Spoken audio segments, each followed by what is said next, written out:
friends, may family. Kasi hindi naman yun biro eh. 'Di ba? Na parang mag-invest ka sa isang endorser and first ever endorsers mo pa, 'di ba? So, I asked a lot of people.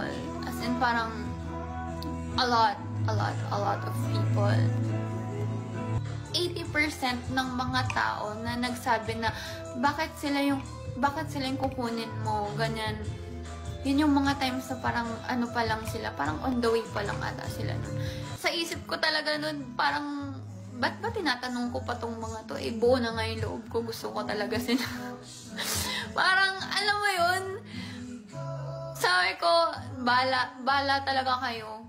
Bahala kayo, gusto ko pa rin talaga yung Bini. As in, kahit nagsisimula pa lang sila nun, naniniwala talaga ako sa kanila.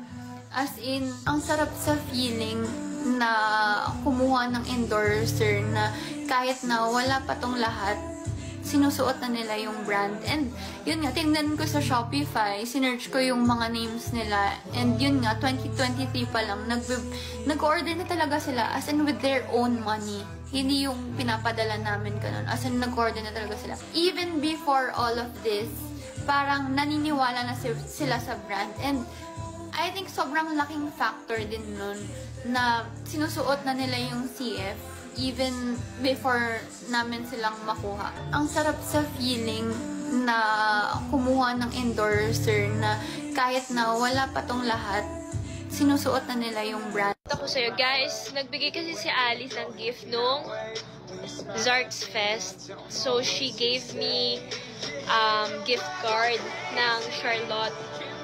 Tama ba yung pronunciation ko ng brand? Ay! Narando na yun.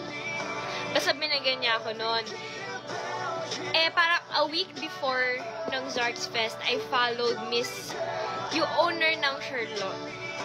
So, hindi na lang i-post to guys kasi brand niya. Pero yun, I followed her kasi nga, nag-check na ako ng bibilin ko doon. Kaya finalo ko rin yung may-ari. Tapos, she followed me back. Tapos, nagulat ako nga may nagbigay ng gift cards.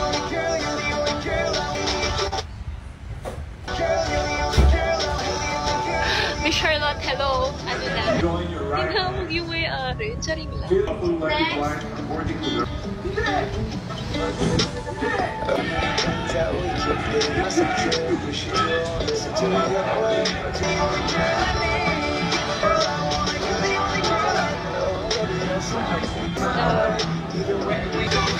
Parang siya maliit guys, pero parang siya maliit lang guys, pero kanya yan sa akin. Don't judge me. Yun lang.